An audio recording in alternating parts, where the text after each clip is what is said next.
Career progression can mean very different things to very different people depending on what life stage you are at. It doesn't always necessarily mean higher salary or a higher package or higher titles. It might mean you broaden your knowledge and your exposure to a completely different dimensions. When you have the courage to come out and you seek help, then you will be amazed at the incredible people around you or at the incredible resources you will be able to tap on if you just let it out or if you just be open about it.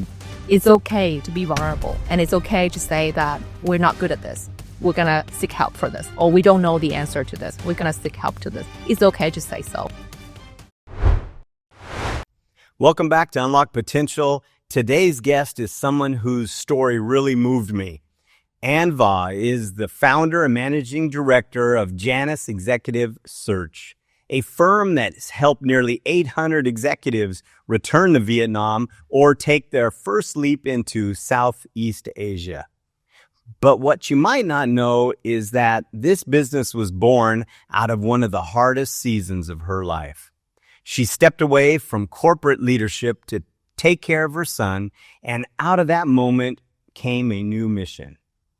From Vietnam to Hong Kong to Dubai, she's become a trusted partner for leaders navigating disruption, reinvention, and legacy. In this episode, we explore what truly makes a great leader, how to spot top talent, and the one mindset Ann believes every overseas Vietnamese must have before coming home. Let's get into it. Welcome to the show. I'm so happy to have you here. I can tell you that there's very few people I've met straight away that had the ability to dig something out of me, almost like a psychiatrist, and you had that ability when you led a talk that I did. And ever since then, I'm like, man, this lady has something special about her. And so I really wanted to get you on today because I think people that are listening or watching, they may be in a spot in their life where they need some help. And I think you might be the one to be able to shed some light and maybe give them what they need to not only unlock the potential they have, but to get over something that's difficult.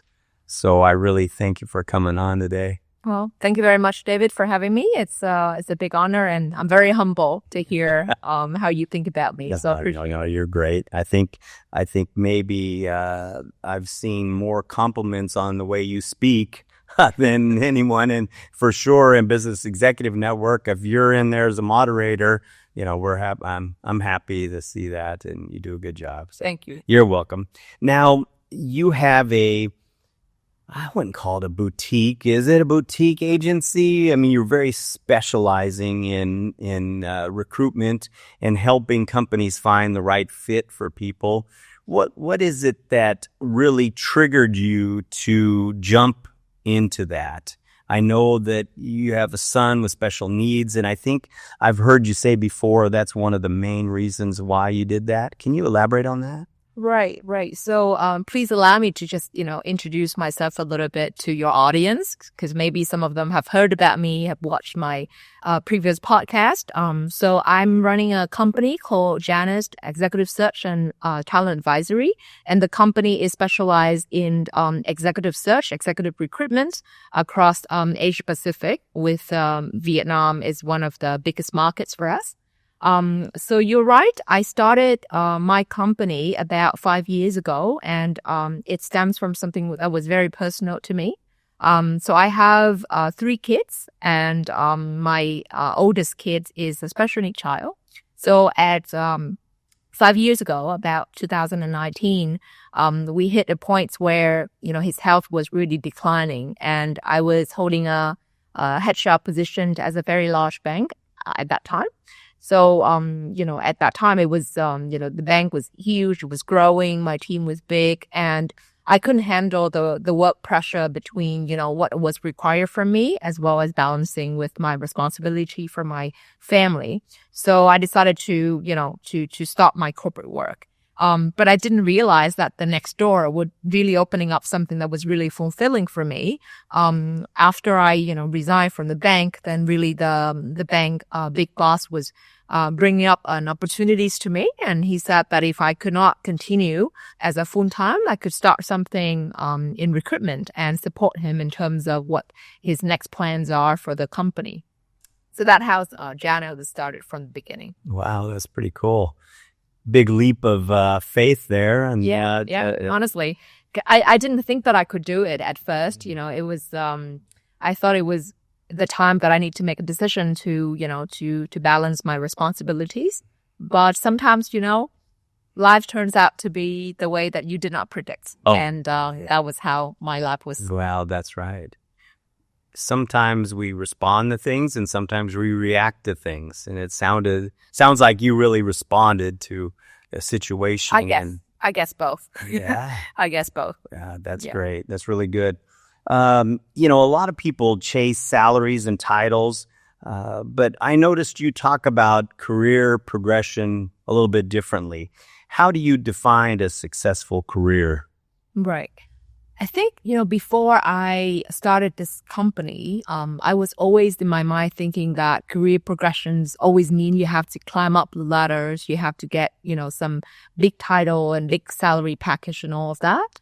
But after I started on my entrepreneurial journey, and I met so many great leaders around the world, I realized something that career progression can mean very different things to very different people, depending on what life stage you are at.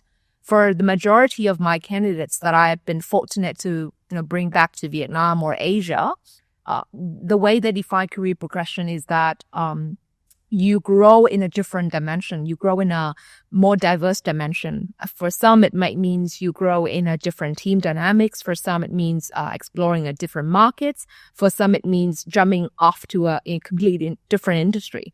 So I think career progressions, if you look at it from a broader perspective, it doesn't always necessarily means higher salary or a higher package or higher titles. It might means you broaden your knowledge and your exposure to a completely different dimensions. And I think in that prospect, if we define career progression as such, it might open up a lot of doors and a lot of pathway for us to explore ourselves.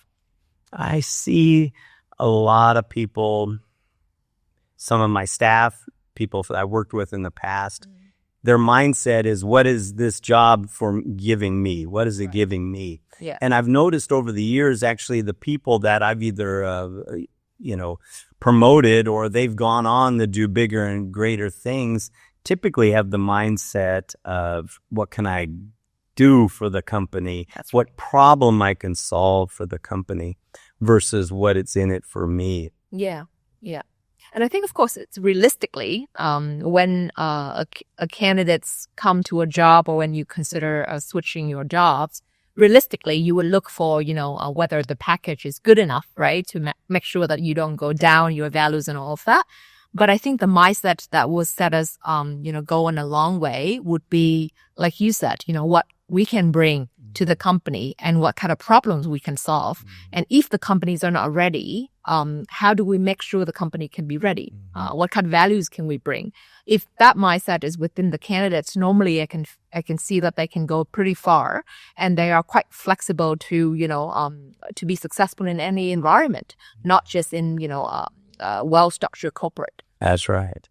I always tell my staff, say, hey, I'm paying you guys for you to get educated here. It's like, this is on the job, education. And I tell you, the people that have a mindset that, hey, I am learning, I want to learn, I want to do more things, give me more responsibility. I see that in somebody. Okay, that's somebody I can move to the next level. That's right. Yeah. That's great stuff. Now, you started this agency in the 2019 range, and of course, then here comes 2020 and 21. COVID lockdowns, all those things. Yeah. What was your mindset that gave you the ability to leap into doing this, and then how were you able to build the resiliency to fight through? Right. I think one of the very grateful things that I am I was able to push through my company during that period. The first reason, of course, we were pretty lean at that time, right? So we started in 2020, and then you see the 2 years with COVID. We were pretty lean to start with, so we were a boutique company. We were lean. We were quite effective in terms of the way we run things. So at that time, that was the number one reasons how we could maintain or survive throughout that period. So realistically, that was because the operation model was very lean. We didn't have any big office, didn't have any big staff. So we were able to sail through that because, of the operation model. But I think apart from that, I think COVID is just one thing, but we live in a world that is full of, vulnerabilities and a lot of changes that happens every year. This year we have tariff, right, from the US. The other years we have COVID. And now, people are talking about the new types of virus that are running around the world at the moment. So we're living in the world that is quite volatile and it changes. So when I started my company, I was thinking of how do I make sure that my company can grow sustainably at the same time stay, put and stay resilient through these changes. So I have a few principles surrounding that. So first of all, making sure that the operation is effective, which means, you don't invest into things that are not bringing values. So that's number one. Number two, be very careful about who you select into your team. I know that I have a weakness of firing people. I can't fire people effectively, to be honest. So I have to make sure that whenever I bring in people, I have to be confident that they will perform and they will stay, and that, I bring them in because I believe they are going to bring a values and they're going to learn from this journey. So number two for me is really building the team in a sustainable and an effective way. So that's number two. And I think number three is about always making sure that the quality of your work is well taken care of, no matter what period, no matter what changes, no matter what obstacles come to your company. Never let go of the qualities. During COVID or even now, after COVID, whenever we take on any assignment, we have to make sure that we will deliver. We have to make sure that we will bring in quality candidates on the table to our clients. So I think those three principles, no matter how, how the changes look like or how tremendous the changes are, I think if I keep, holding on to these three values, the company will be sustainable and we can sail through. Yeah, that's really good. If you have a brand new staff and you can see they're struggling a bit, how do you coach them on resiliency? Yeah. And actually, I can quote one example right now. I used to have a staff. He was very new to the executive search because in Vietnam markets, you have roughly about more than 2,000 recruitment firms. It's very crowded. Wow. It's really crowded. You'll be surprised to see that number. It's really crowded. So you can find lots of consultants, lots of recruiters out there in the market. But the quality one and the one who has strong experience in bringing in senior executive talent, especially around the world, is very rare. So I had to make a sacrifice that, of course, I have to take on some junior staff and then train them up. So I took on this staff into my team, and he was very new to the sectors. He was a recruiter before, but he was never having opportunities to touch on these senior leadership positions before. And for the first 2 years, his result was very bad. Mm. And if you put that in a normal business situations, anybody holding a management position would have fired him. Because, he was not performing. He was not performing in the sense that the number was not coming. The number was not coming. But what I could see in him was that it was the resilient and the consistent in the quality of work that he brings in. No matter, how the result looks like, he always bringing in high quality candidates. He always deliver every week, with the same pattern. He keep on going. He keep that persistency and that consistency. And I was really torn. I was thinking to myself, should I keep him? Should I fire him? And I was really torn, but at the end, I decided to keep him. Continue to giving him the encouragement and the space that he needs, and coaching him in terms of how do we make sure that we understand better the jobs and the candidates, and how to make How do we make sure that we can follow through the deals effectively? And you know what? This year, he has become my top biller.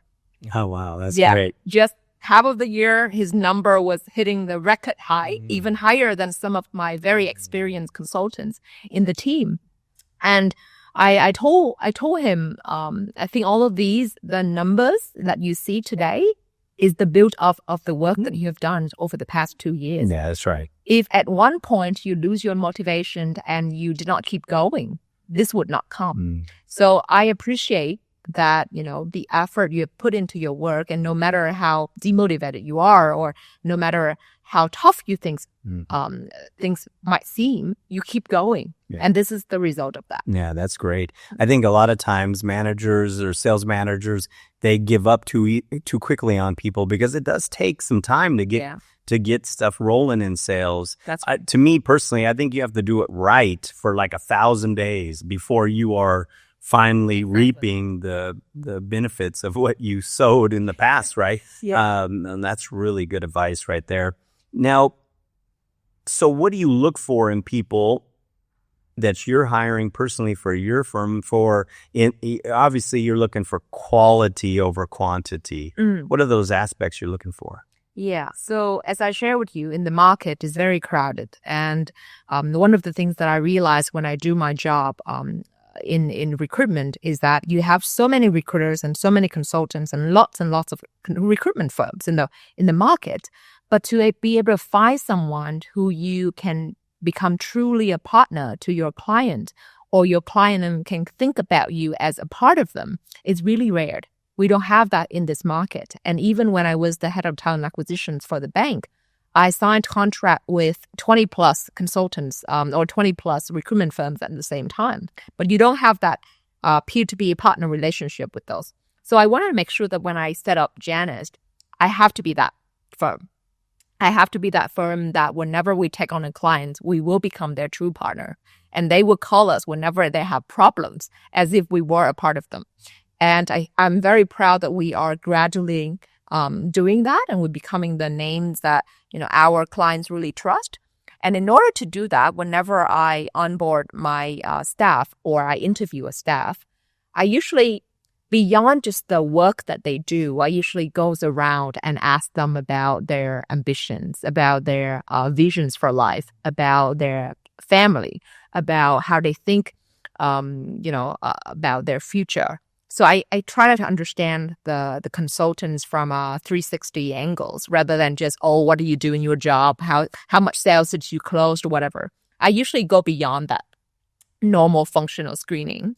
And sometimes the best staff that I hire normally are not the one that have track record in this segment, because as I share with you, it's really rare to find that in this market. Not a lot of consultants have the experience to touch on senior executive leadership positions.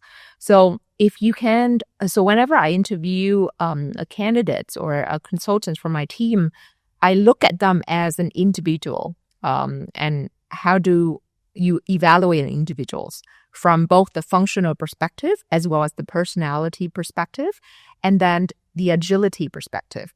How fast can they learn? What kind of learning methods they used when they are thrown into the unknown, into the messiness.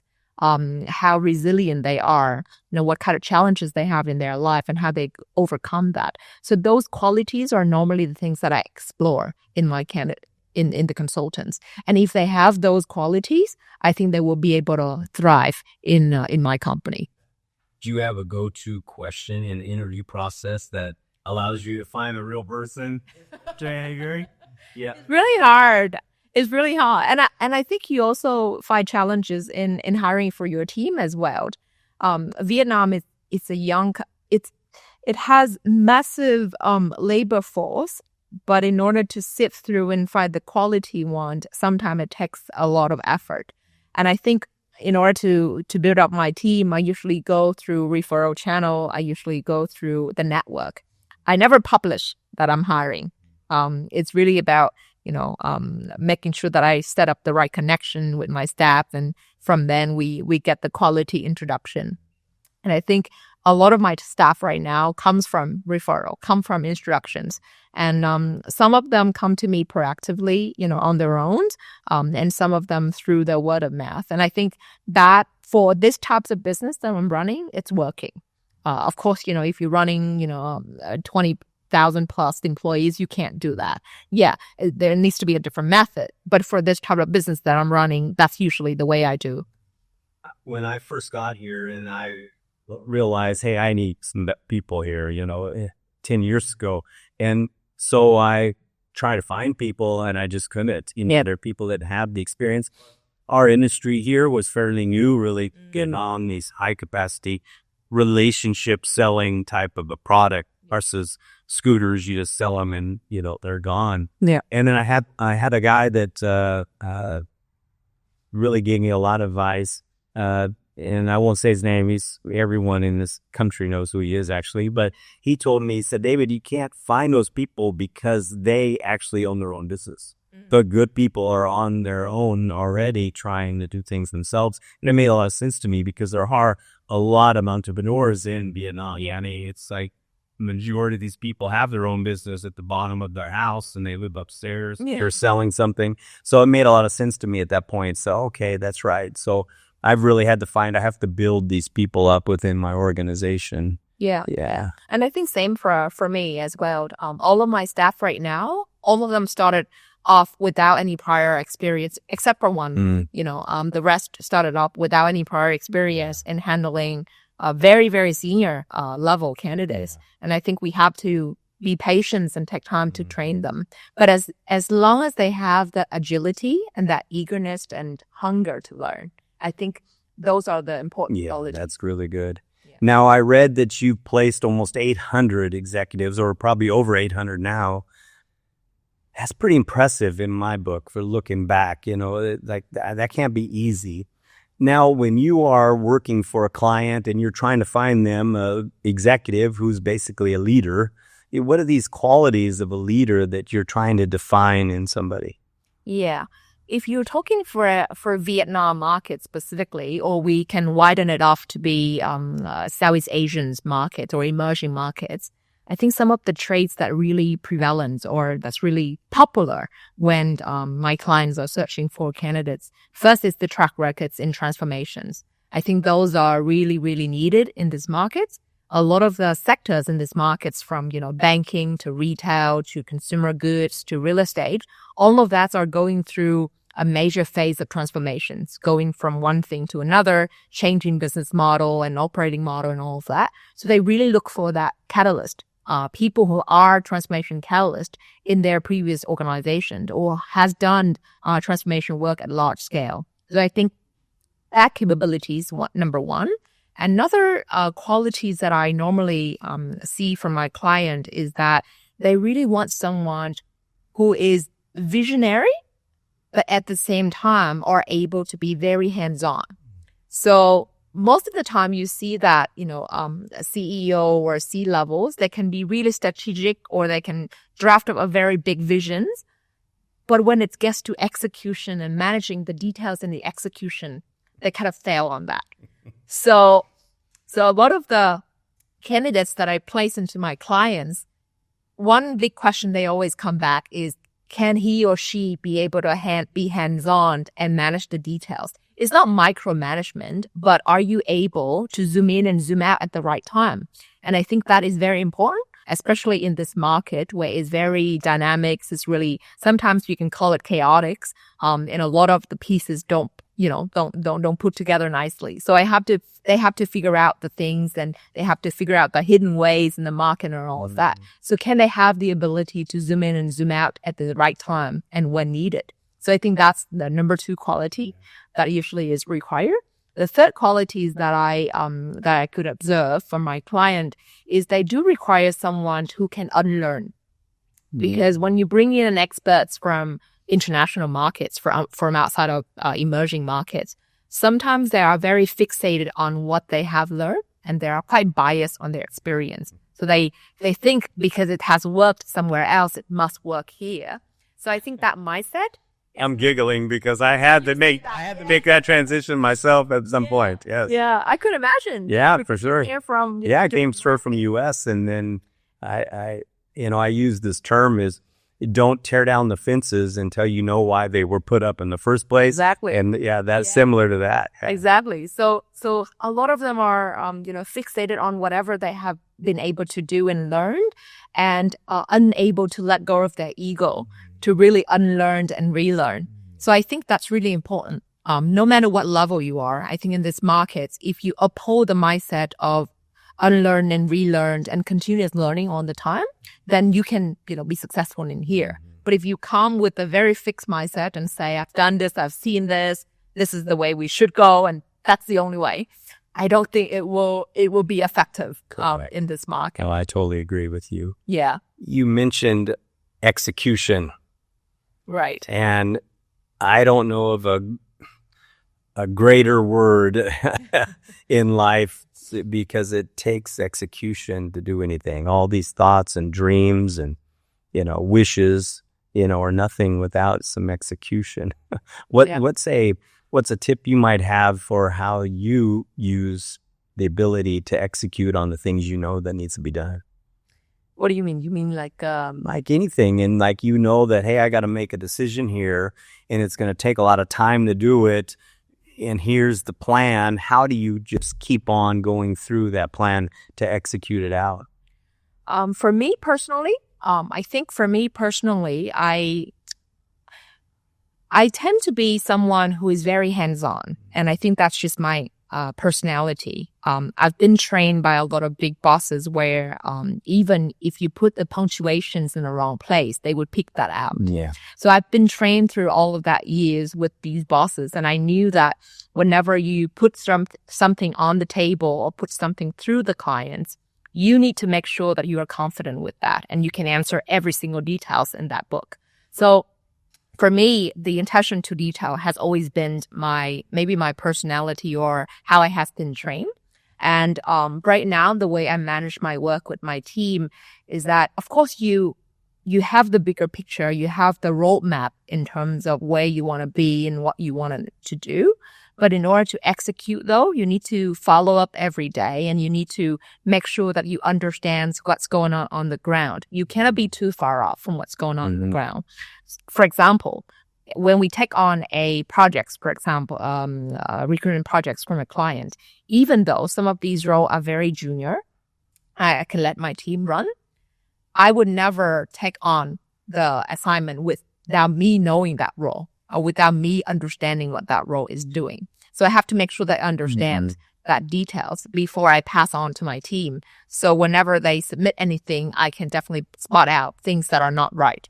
So I think the attention to detail has always been something I uphold in my work, and that's how I make sure that I maintain the execution right. For a lot of the leaders I see in the bigger companies or bigger conglomerates, the way that they manage executions excellent is really to make sure you understand your staff's strengths and weaknesses and make sure that you put your staff in the right place. That's number one.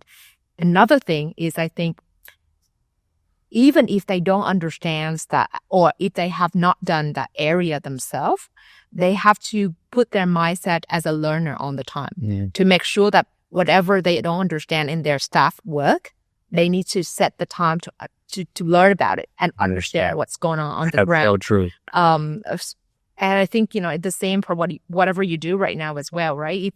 If you are not going to be able to sell the things yourself, how can you train your staff to do the same? Exactly right. So it's the same for, leaders in other bigger organizations. Sometimes you hold a very large team, but you've not done every piece in the team.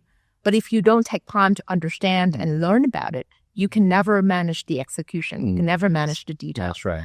So that's how I have. Really good. Yeah. I hear you saying you hold a high standard, and that high standard basically lets execution happen itself because you want to hold that level of quality in the work you do. And so when you implement something, you hold the high standard, and that high standard makes sure execution happens. Yeah. So that's really good. Yeah. Now, I want to ask you a question about overseas Vietnamese, are they seeking you or are you seeking them? And if so, how do you know somebody's committed or just thinking about it? Right. Is there a particular reason why you want to know about overseas Vietnamese? Well, because when I did a lot of research on you, this kept coming up. That's right. This kept coming up. Overseas Vietnamese. And I thought, okay, is she specializing in like actually seeking these people exactly, or are they coming to you? Yeah. So for our candidates portfolio, actually it's split. You see that I talked a lot about overseas Vietnamese is because right now there is the trends in the markets and a lot of the companies are looking for talents from outside of Vietnam, but have some affinity and some connections with Vietnam before. So there is a trend going on with the overseas Vietnamese. Is that culture or language, you think? Both. Okay. I think. And for our candidate portfolio, we also have a lot of expats candidates as well who are not Vietnamese. So it's a mixed. But the reason why you are able to find a lot of information about us and working on overseas Vietnamese segment is because we are really targeting this portfolio of candidates thanks to the rising trends in the Vietnamese conglomerates, thanks to a lot of the Vietnamese company are now, growing and surpassing their capabilities in the market. So they have to look for international talent, but somehow have that connections with the country to make sure that they can integrate faster, to make sure that they can find the work meaningful beyond just the job hopping. So those qualities are the reason why the overseas Vietnamese are popular. Okay. You can say. However, to answer your question regarding are we seeking them or them seeking us, is both actually. We've had a lot of events across the world in the US, in Canada, in Europe and Australia, trying to speak to these Vietnamese communities and sharing about what's going on in Vietnam, what Vietnam is looking for and all of that. And then naturally, as the network grows and come to us in terms of the opportunities. And I think Vietnam has been in the spotlight for the past, decades in terms of the growth story and how resilient we are through the times. So I think now the story of Vietnam is very positive. So it's really easy for us to go and bring that story to the Vietnamese communities abroad. So that's the reason why the connection is both ways.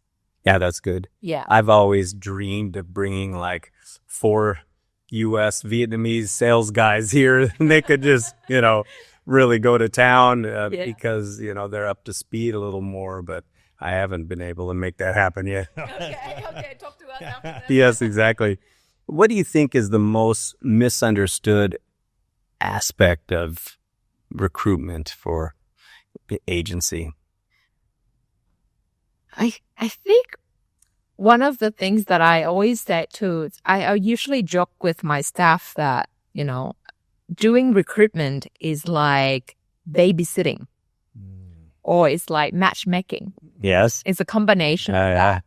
Because you think recruitment is just, tossing out CVs to clients and all that. It's not simple as that. Especially when it comes to hiring senior level, is really about hand holding them through each of these steps. And much as senior they are, they have gazillion of things surrounding their life that needs to be taken care of, apart from just the job. Sure. So when you become a true consultant, you're actually taking care of everything, not just their job, not just their package, but sometimes you have to advise them on life, on, social life in Vietnam. Schools for kids. Entertainments and all that, making sure that they can feel confident that if they take on these opportunities, their family will have a good life. Their family will like it here. So now a lot of people see that kind of work going on behind closing a deal. They always think that, closing the deal, it's just that person. But we, behind the scene, we know it's a lot more than that. That's right. And sometimes I still remember very clearly when I first embarked on my recruitment jobs in the first year, we had this candidate coming from the U.S. He's a brilliant guy, worked for Facebook, coming from the U.S. And I remember he really loved the job. He really loves the company. He loved the owners and he, everything's about the job and the package. There's nothing to complain about. And everybody thought that, if it's a done deal. Yeah. 100% he would Yeah. take it. But the only barrier was that his wife was not agreeing. His wife was saying, no, no, no. So what we actually did was we have to schedule for his wife to talk to the boss of that company so that he can then inspire the wife and convince the wife on why this opportunity is great for the family. So all of these work behind the scene, you don't see it. That's right. You don't see it once the candidate on board, you see everything happy and all of that. But in order to make sure that we can bring a success in recruitment, it takes, a lot more elements surrounding that. So I think that is the biggest perceptions that people usually have.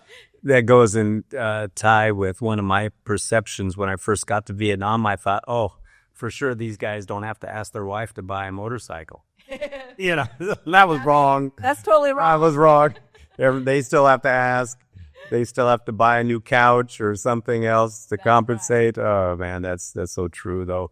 I've really noticed, and you've studied overseas a lot, you probably see this too, that people are people.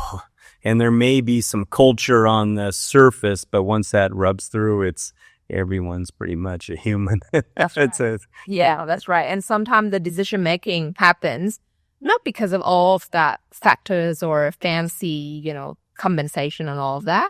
It happens because they feel that synergy and that, that clicked with the company or with the person and then make that decisions. And sometimes it's a yes or no, just because their wife doesn't allow it or their husband doesn't agree.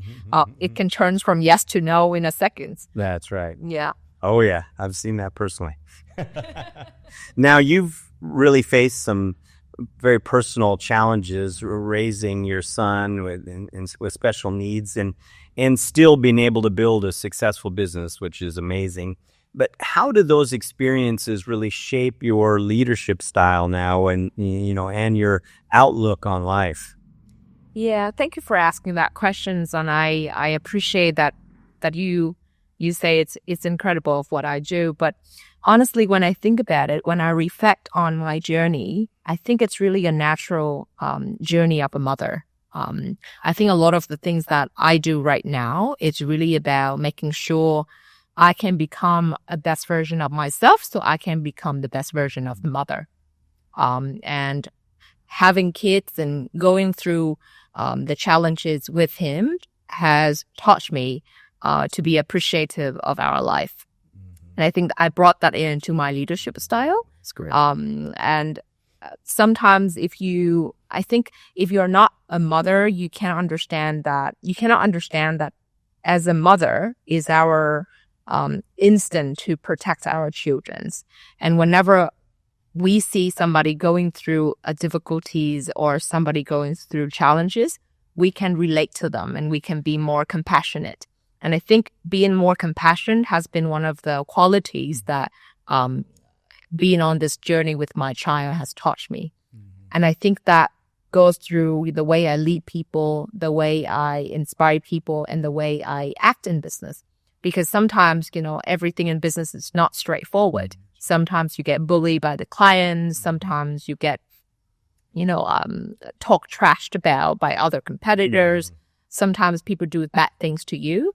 But if you don't have this compassion in you, you can get easily aggressive and easily nasty, equally nasty. That's right. Yeah. So I think being on this journey really taught me that everybody has their own struggle that we don't see. So whatever you see on the surface, it might be the result of some struggle behind. Yeah, that's right. So whenever I enter into a tough situation or, having to negotiate with the tough clients, I always bring the compassion, being compassionate on the table and making sure that everything we do is based on that compassion and mutual understanding. And I figure once we do that, the deals tend to flow more smoothly rather than get into confrontations. And same with people. I think even when I have to make tough decisions on people, for example, I have to say, goodbye to them, or I have to let them go, or I have to give a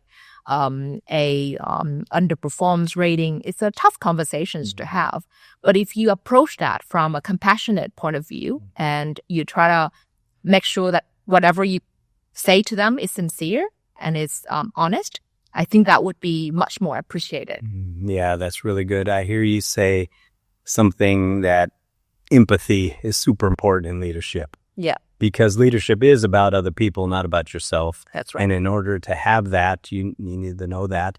My brother has a very special needs child also. So when I say it's incredible, because I see what he has gone through, the mental toll it takes on him on different aspects. And so for that, I feel that it is pretty amazing to be able to do that.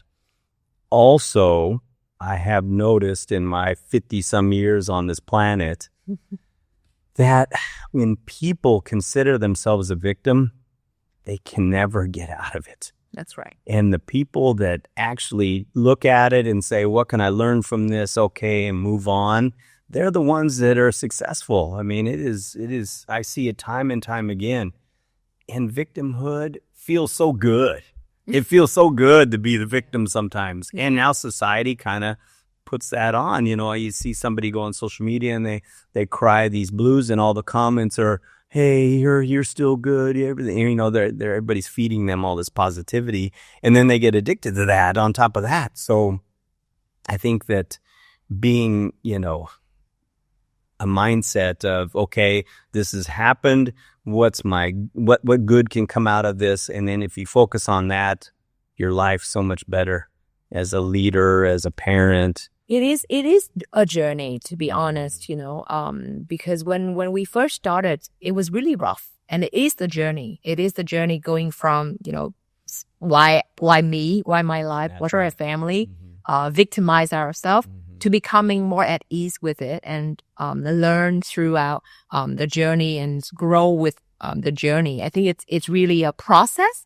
And, but as long as in that process, you always uphold this mindset of, we will keep going no matter what. And how do we make sure that, when life throws us something that is bitter, that is rough, if we just sit here and keep crying about it, we won't be able to get out. That's right. So as long as we keep going and we keep figuring out different pathway and different methods to it, we will eventually get there. We will eventually get out. That's right. And to be honest with you, I don't think we will ever say that we are happy now or we are, satisfied now. Because I think, having a child and that child is not healthy will always be something that burden you, that bother you, and that you will always look at it with worries and with, a gray a feeling about the future. Yeah. I don't think I can say that I get out of it. No. But I think being a mother of a special needs and going through all of these with him for the past 11 years has taught me a few very important lessons that I think are equally important in business. The compassion is one of them, but I think another part is you can never do anything by yourself. And that's so true in business. Yes. You can be the smartest person, the most intelligent person in the room, but without having your team with you, you are just one person. And I think that's also very important because I cannot do this alone without the support network that I have. So that's really put me in a different perspective to value the collective effort and the collective impact as a team. And then with him, I also learned that being normal is actually a privilege in life. So as long as you still have your health, you still are breathing healthily every day, you are very blessed. That's right. You are really blessed. So make sure that you live worthy to that blessing. That's right. Yeah, that's so good. Practicing gratitude is something very important, and we all have a lot to be thankful for. There's no doubt about that. Yeah. Now, as a successful mom and a business owner, what advice do you have for that mom that's out there trying to do it now that feels super overwhelmed? I used to be in that situation. I think when I first had before I had my son, I thought I had it all. I was climbing up the ladder. I was having, lots of money. I have a house and all that. I was very young. I thought I had it all. I completed my master's degree when I was pregnant with him. And, when I was valedictorian, I thought, okay, I'm the top of the world. I was, throw into a complete mess after I have him. And in that dark moment, I learned one thing, that if you keep being in that dark hole without really seeking out help, that's just going to make things worse. Because sometimes a lot of people are unable to get out of their situation because they are so afraid to ask for help. They're afraid to share their vulnerability. They're afraid to show the world that they need help. They are in trouble. So I think what I learned from that period was that when you have the courage to come out and you seek help, then you will be amazed at the incredible people around you or at the incredible resources you will be able to tap on if you just let it out or if you just be open about it. So what I did with my son, and similar now in business, I always uphold this mindset that it's okay to be vulnerable. And it's okay to say that we're not good at this. We're going to seek help for this. Or we don't know the answer to this. We're going to seek help to this. It's okay to say so.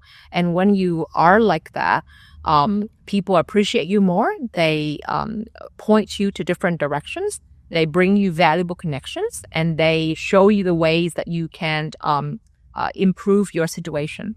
So a lot of the moms out there, I think we always have this social stigma that we should not complain about, or we should not say that we need help, or we should not say we're tired, or we should not say we're exhausted and all of that. That's just going to make things worse. And we are building a shells around us and we won't be able to break through it. So I think being vulnerable and seek help and build the support network surround you will enable women and even men to really juggles different pieces of their life and find the best way to put them together.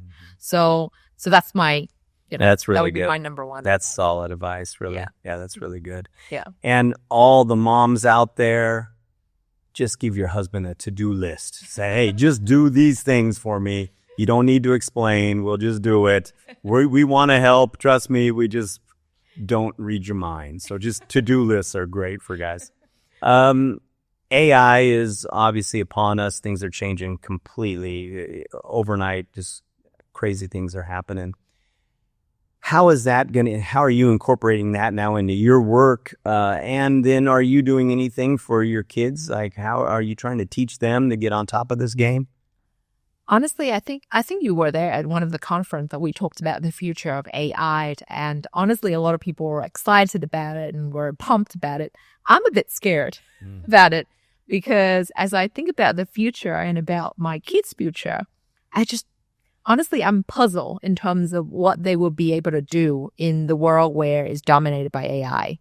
And AI, it's becoming very powerful that it can replace a lot of the works that normally a fresh graduate was supposed to do. Oh, yeah. I was in China recently and I was amazed at their speed of innovations and the way they use robots and integrate that into the daily work.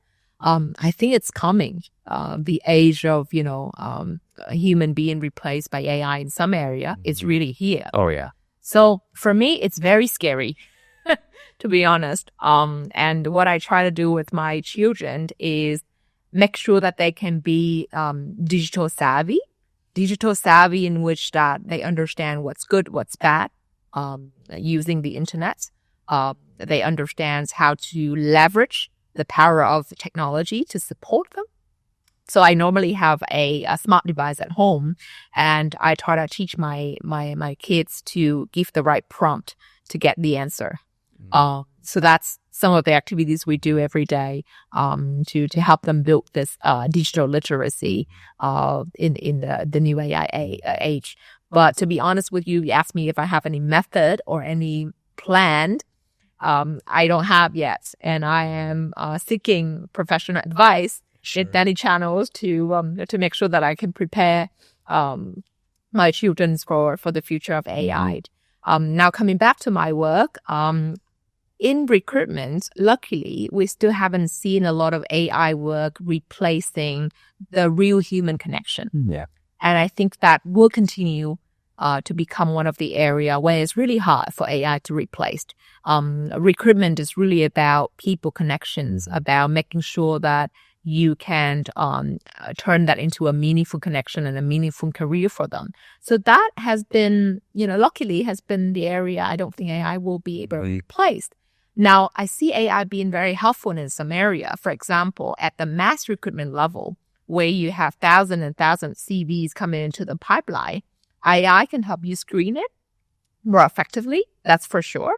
Then also when you have a job descriptions or when you're struggling with writing a job profiling, AI can help you do research and suggesting you the right scope for the jobs you're looking for. That is helpful.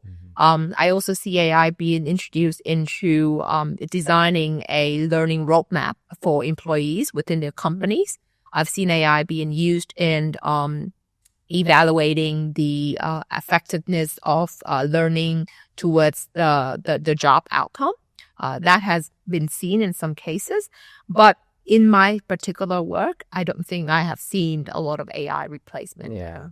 I hope it's going to stay that way. Yeah, we'll see. I always joke, and I hope I'm joking, that the skill set my son will need is how to fight robots in the future. I don't want that. But I interviewed Kin Young a week ago or so, and he told me that his wife and himself are training AI so the kids can ask AI as it's their dad. No. So even when they sit at the dinner table and they're discussing things, they're just turning it on and letting it learn what he thinks. And then he's say, hey, don't ask me, ask AI, Dad, what he would think on this. So I thought that was interesting. I thought, man, I guess that's a whole new thing, interesting. Right? That's a whole new level. Yeah, that's very hardcore. Yeah. Yeah. What do you think is a skill that leaders need to make sure they have so AI won't replace a leader? I think I was reading in one of the reports that they say AI will technically replace about 90% of our today jobs. And there are a few areas that will remain untouched by AI. And I think the number one skill is that human connection, being able to connect human to humans. Collaboration work would be number two, I think will remain. But honestly, I don't know how accurate that would be, because right now, if you watch the Microsoft recently launch of their AI solutions, some of those AI are actually collaborating with each other to deliver the work. That's right. So I'm not sure whether the collaboration part would be relevant anymore, but they say that the collaboration will continue to be something that not replaced by AI. And then a lot of the work surrounding emotional intelligence, about making meaningful connections, all of these soft part will be hard to be replaced by AI. So I think within the business context, we also changing the way that we screen or change the way that we evaluate the candidates. Sometimes we don't focus too much on the functional or the hard skill, but we focus on areas like I mentioned, your emotional intelligence, whether you're able to work cross-cultural, whether you are effective in making connections and mobilize collaboration and all of that. So we're leaning more towards those softer area when we choose a leader. And I think that also reflects the areas where AI will not be able to replace. Yeah, that's really good. What's a leadership lesson that you hope your children remember from your journey? That's a really interesting question. I usually ask myself that, would I want my kids to become like me, or what kind of quality or what kind of lesson would I want to pass on to my kids? And I think when I think about it, I think that their generation will have a much different context and a much different future than us today. But there are some qualities that I think will remain unchanged and will remain valuable, and I want them to learn. Number one is be accountable for whatever you do. And in today's world, I see so many kids that are so easy to let go of their responsibilities. So easy to say, oh, I don't do it today, I do it tomorrow. So I really want my kids to be accountable for what they do in life. And right now we try to teach that in the day-to-day work that they have. For example, finish your homework on time, making sure that you cover your work before you go to school and all of that. So being accountable is something I think it's important. And I want my kids to inherit that into the way they grow up. And another things that I think I really want them to have is no matter what you do in life, make sure that you do that with a big love or with a big heart. Mm-hmm. And I usually quote a quote from Mother Teresa that I really admire is that you can't do no great things, but only small thing with great love. Mm-hmm. And I really want my kids to have that. Whenever you do, make sure that you put more than 100% of your effort and your heart into it. It would turn out to be something beautiful. Wow, that's really good advice. Yeah. I think that, my channel, I try to really talk about unlocking potential, and I think everybody has a lot more potential and they don't even see it themselves. Yeah. And I think that the true key is accountability. Yeah. I say you have to hold yourself accountable of things because everybody knows what they're supposed to do really, but they don't hold themselves accountable to get there. Yeah, though, that's awesome advice. Yeah. Now, 30 years from now, someone finds you here that you love, like a great grandkid or your children. What is it that you would like them to remember about you and how you unlock the potential that you have? Well, hi, grandkids or great grandkids, whatever you find this video. I think if I want you to know about me in 30 years from now, hopefully I'm still alive to share this with you, is that I'm a person who is very passionate about life and who always seek to learn new knowledge and explore the world. I'm an explorer. So I hope that 30 years down the road or whatever you inherit from me, you will inherit that continuous yearning for new knowledge and the passion for exploring this life in multiple dimensions. That's awesome. Yeah. Okay. Yeah, that's really good. I really appreciate you. I have one last question. Did you go to school in Scotland? No, I went to school in the U.S. Okay. All right. I wasn't sure about that. I thought I saw. I took my master's degree from a university in Scotland called University of Stirling, but it was a combinations program. Okay, good. Okay, my question would have been is how could you understand what they were saying? That's all. It's like Actually, a lot of my professors, they are Scottish. Yes. You have to really pay attention then. Yeah, That's right. Well, thank you so much for joining us today. I really, really appreciate you coming in. Thank you. All right. Thank you very much, David, for having me. You're welcome. Thanks. Okay. I really appreciate Anne for coming in today. Man, she has really a great story and a reminder that success is about purpose, not just position. Now to our listeners, if you're watching, listening, I want to hear from you, okay? What part of Anne's story hit home for you the most? Was it her leap of faith, her thoughts on career reinvention, or something else entirely? Drop a comment whenever you're watching or listening. I read every single one of them, and your insights matter to me and to this community. And if you know someone thinking about moving back to Vietnam or making a bold career shift, send this episode their way. Until next time, keep unlocking potential in the people you lead and the ones you love.